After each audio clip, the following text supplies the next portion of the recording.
आज आपण दिवाळीच्या फराळामध्ये तिसरी रेसिपी बघणार आहे, अनारसे. तर अनारसे बनवायला खूप अवघड वाटतात गृहिणीला, तर तुम्हाला मी ह्या सोप्या पद्धतीने अनारसे सांगणार आहे आणि त्याचे प्रमाणसुद्धा अचूक देणार आहे. त्यामुळे तुमची अनारसी कधीही फसणार नाही आणि बनवायला पण खूप सोपी आहे. टम्मक अशी जाळीदार अनारसी आज मी तुम्हाला इथे बनवून दाखवणार आहे. त्यासाठी आपण जे प्रमाण घेणार आहे ते एकदम अचूक राहणार आहे. त्यामुळे तुमची अनारसी जरी पहिल्यांदा बनवत असाल तरी ती बिघडणार नाही, एकदम अचूक प्रमाणात येईल. तर ती कशी बनवायची, तर त्यासाठी बघा, आपले राशनचे जे तांदूळ आहे ते तांदूळ घेतलेले. आता हा माझा 1 किलोचा डबा आहे. त्या 1 किलोच्या डब्यात मी अर्धा किलो हा तांदूळ घेतलेला आहे, म्हणजे अर्धा डबा हा तांदूळ घेतलेला आहे. त्यामध्ये जर जे कचरा वगैरे असेल तांदळातला तो काढून टाकायचा आहे. नंतर आपल्याला हे स्वच्छ 3 ते 4 पाण्याने धुवून घ्यायचे. मी त्याच्यामध्ये जो घाण आहे ती सर्व काढून टाकलेली आहे. तर आता आपण हे एका डब्यामध्ये ओतून घेऊ आणि स्वच्छ धुवून घ्यायचे. आपल्याला हे 4 ते 5 पाण्याने आपल्याला आत्ताच धुवायचं आहे. नंतर आपल्याला हे तांदूळ धुवायचे नाही आहे, त्यामुळे आत्ताच व्यवस्थित धुवून घेणार आहे. तर धुतल्यानंतर मी तुम्हाला दाखवते. आता आपण हे स्वच्छ धुतलेले आणि सगळे घाण जे आहे ती तांदळावरची निघून गेलेली. त्यानंतर मात्र आपल्याला धुवायचे नाही आहे. आता आपण याच्यामध्ये 1 तांब्या इतकं पाणी घातलेलं आहे आणि पाणी तुम्ही बघू शकता तांदळाच्या वरती आहे, म्हणजे तांदूळ व्यवस्थित भिजेल. आता आपल्याला हे 3 दिवस भिजत घालायचे. आज मी सकाळी 11 वाजता भिजत घातलेले. तर आता आपल्याला हे परवा सकाळी काढायचे. फक्त उद्या सकाळी आपल्याला याच्यातलं पाणी ओतून घ्यायचं आणि दुसरं परत पाणी टाकायचं. बाकी धुवायचे चोळायचे काही नाही आहे. आता तिसऱ्या दिवशी तुम्ही बघू शकतात, हे पाणी बघू शकतात वरती बबल्स आलेले आणि थोडासा वास पण येतो याचा, कारण की आज तिसरा दिवस आहे.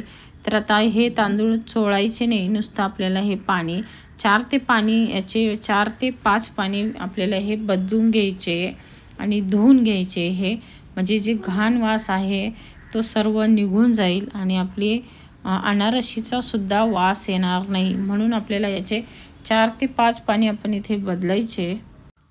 आता हे धुतल्यानंतर मी तुम्हाला दाखवते. बघा, स्वच्छ झालेले आणि याचा वास पण कमी झालेला आहे.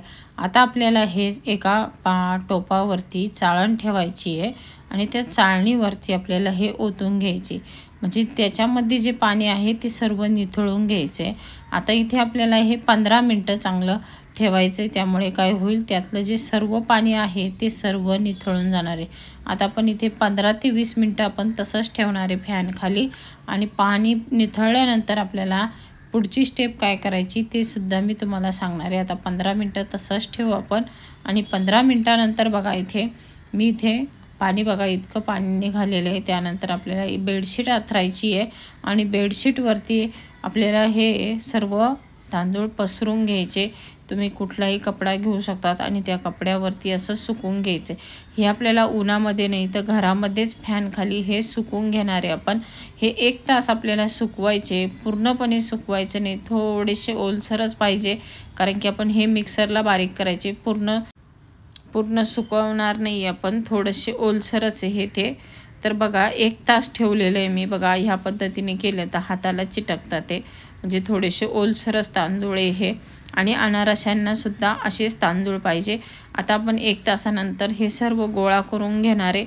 हे फॅनखालीच मी हे सुकून घेतलेले, तर उन्हात याला मात्र वाळत घालायचं नाही. घरामध्येच आपण हे फॅनखाली 1 तास आपण व्यवस्थित सुकून घेतलेले. आता आपण हे सर्व गोळा करून घेऊ आणि एका टोपामध्ये घेणार आहे. आणि बघू शकतात हाताला हे कसे चिटकत आहे, ह्या पद्धतीने झाले पाहिजे. खूप पांढरं शुभ्र आणि मस्त दिसत आहे हे तांदूळ.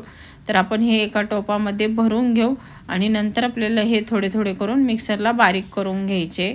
आता मी हे सर्व तांदूळ मी भरून घेतलेले मी तुम्हाला दाखवते. हे अर्धा किलो तांदूळ आपले इथे सुकून मस्त छान असे तयार झालेले. बघा, खूप पांढरे शुभ्र आणि मस्त दिसत आहे. तर आता आपण इथे बघा थोडे थोडे करून आपण हे मिक्सरला बारीक करायचे. तर आता इथे 1.5 वाटी आपण तांदूळ घालून घेतलेले. जास्त घालू नका, नाही तर मिक्सर खराब होतं. म्हणून आपल्याला थोडे थोडे करून आपण हे मिक्सरला फिरून घेणार आहे. आणि बघा, छान अशी पावडर मस्त तयार झालेली, एकदम मस्त बारीक केलेली आहे. तर आता इथे बघा, आपण खाली एक टोप घ्यायचा आहे, त्याच्यावरती पीठ गाळण्याची जी चाळण आहे तीच आपण इथे वापरणार आहे. आणि इथं कुठेही सुजीची किंवा कपड्याने गाळण्याची गरज नाही आहे. आणि तुम्ही बघू शकता चाळणीने आपल्याला हे चाळून घ्यायचं आहे. थोडेसे ओलसर आहे तांदूळ, त्यामुळे चाळणीने गळायला थोडासा वेळ लागतो, कारण की ते थोडेसे ओलसर असल्यामुळे पटकन खाली चाळले जात नाही. तर म्हणून ह्या पद्धतीने चाळून घ्यायचे. आणि राहिलेल्या कण्या तुम्ही बघू शकतात वरती लगेच त्या दिसत आहे या पद्धतीने, आणि त्या परत आपल्याला मिक्सरला फिरून घ्यायच्या राहिलेल्या त्या. आता मी तुम्हाला दाखवते बघा, हे जाडशी अशी भरड राहिलेली तांदळाची ही आपल्याला मिक्सरमध्ये घालून घेऊन आणि पूर्ण बारीक करून घ्यायचं. या पद्धतीने आपण सर्व तांदूळ बारीक करून घेणारे आणि सर्व तांदूळ आपले बारीक झालेले आणि पीठ छान असं मस्त एकदम बारीक झालेले आणि हाताला पण ओलसर लागतंय. या पद्धतीने मुटका बनवलेला हाताने तर बनतोय. ह्याच पद्धतीने आपलं पीठ पाहिजे. आणि हात घातल्यानंतर सुद्धा आपल्याला थोडंसं असं गार लागतं. त्यानंतर अर्धा किलो तांदळाच्या पिठाला आपल्याला पाव किलो गूळ घालायचा आहे. आणि गूळ चांगला बारीक करून घ्यायचा आहे, कारण की त्याच्या गाठी राहू शकतात गुळाच्या, म्हणून तो व्यवस्थित असा फोडून घ्यायचा एकदम बारीक. नंतर आपल्याला हा गूळ आणि पीठ एकजीव करायचे. ह्या पद्धतीने हाताने एक मिक्स करत चालायचं आहे. गाठी वगैरे असेल तर गुळाच्या ह्या पद्धतीने हाताने फोडून घ्या आणि व्यवस्थित एकजीव करायचं आहे. दोन्ही हातावर ह्या पद्धतीने चोळा, म्हणजे गूळ आणि पीठ एकदम मस्त तयार होतं. तर ह्या पद्धतीने केलं तर तुमची अनारशी कधीही चुकणार नाही. हे प्रमाण एकदम परफेक्ट आहे. यामुळे तुमची अनारशी जर चुकत असेल तर तुम्ही ह्या पद्धतीने बनवा आणि तुमची अनारशी खूप मस्त बनते. जसजसं आपण गूळ आणि पीठ एकत्र करत गेलोय तसतसा त्याचा कलर बघा छान मस्त असा क्रीम कलर आलेला आहे आणि मस्त तयार पण झालेलं आहे हे पीठ. याच पद्धतीने झालं पाहिजे. आता आपण हे पीठ एकदम छान मस्त एकजीव करून घेतलेले, त्यातल्या सर्व गुळाच्या गाठी मी फोडून घेतल्यानंतर आपल्याला याचे गोळा बनवून ठेवायचे. आता असे लाडू बनवून ठेवणारे आपण एक एक एक एक. तर जसे आपल्याला वाटेल तसे त्या आकारामध्ये मी लाडू बांधून घेते. आणि आपल्याला हा डबा मी धुवून आणि सुकून परत ह्याच डब्यामध्ये ते पीठ आपल्याला ठेवायचे. तर आपण या पद्धतीने हे सर्व लाडू पटापट आपण हे ओळून घेणारे आणि त्याचा लाडू पण व्यवस्थित बांधला जातोय, म्हणजे ते छान असे ओलसर आहे. त्यात गूळ पण आहे आणि तांदूळ पण थोडा ओलसर असल्यामुळे त्याचे लाडू पण व्यवस्थित बांधले जातात. जर तुम्हाला माझी रेसिपी आवडली तर प्लीज लाईक, शेअर आणि कमेंट करा. आणि अजूनपर्यंत तुम्ही माझ्या चॅनलला सबस्क्राईब केले नसेल तर सबस्क्राईब करा. बघा आपण ह्या पद्धतीने गोळे बनवतोय. तर इथे 8 ते 9 गोळे आपले इथे तयार होणारे. तर बघा मी हे सर्व लाडू बनवून घेतलेले आणि असे हे लाडू आपल्याला तसेच ठेवायचे. ते दुसऱ्या दिवशी आपल्याला हे अनारसे बनवण्यासाठी तयार होतात. तर आज आपल्याला फक्त याला झाकण लावून तसंच ठेवायचे. 24 तासानंतर आपले हे लाडू व्यवस्थित तयार होतात. तर इथे 9 लाडू आपले इथे तयार झालेले ह्या पिठाचे. आता आपण हे झाकण लावून आणि आपण हे ठेवून देणारे आणि दुसऱ्या दिवशी आपण याची अनारसे बनवणारे.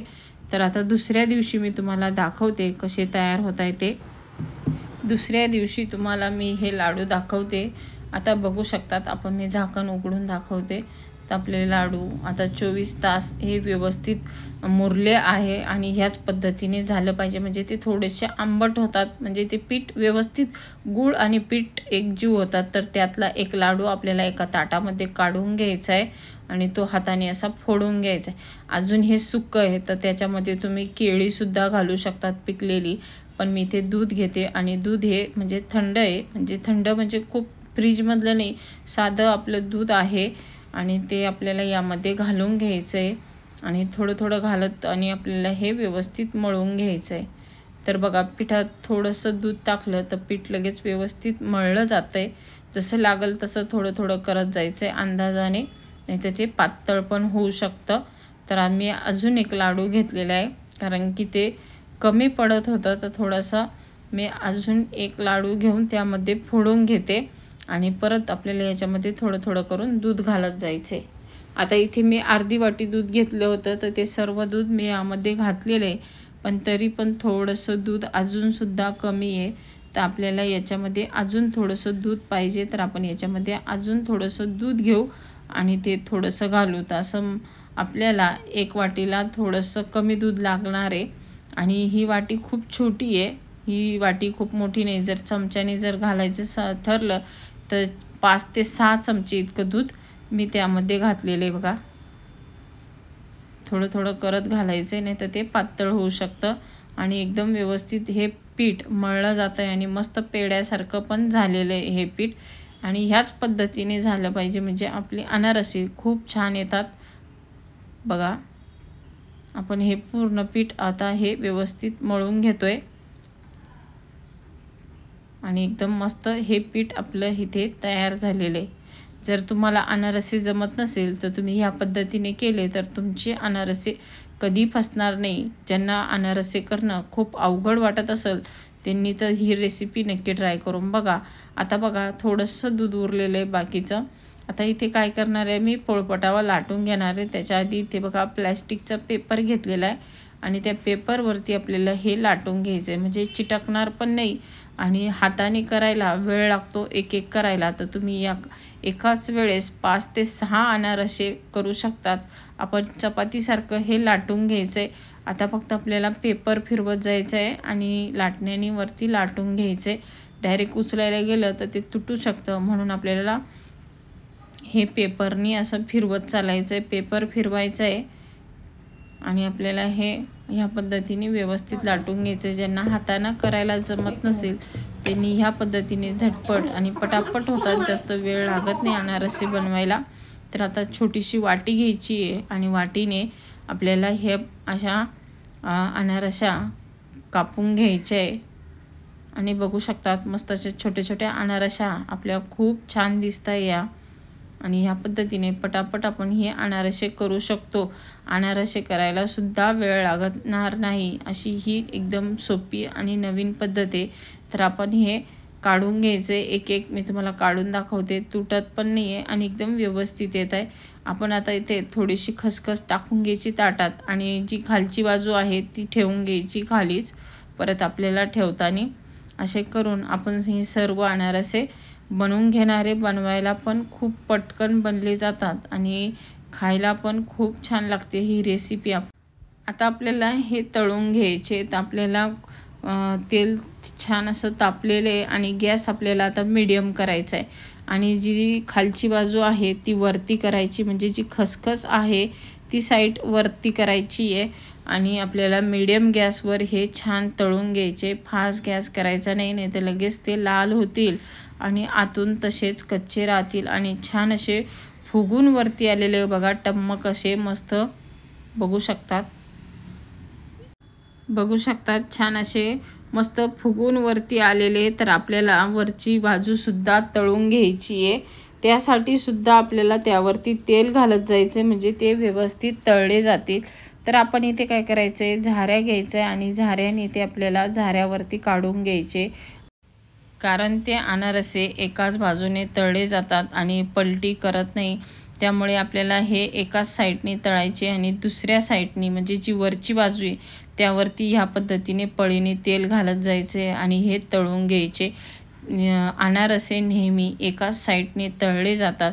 तर जी खालची जी साईड आहे ती कढईमध्ये तळले जाते आणि जी वरची साईड आहे त्यावरती ह्या पद्धतीने तेल घालून घ्यायचं, जेणेकरून ती जी वरची बाजू आहे ती कच्ची राहणार नाही आणि व्यवस्थित तळली पण जाईल.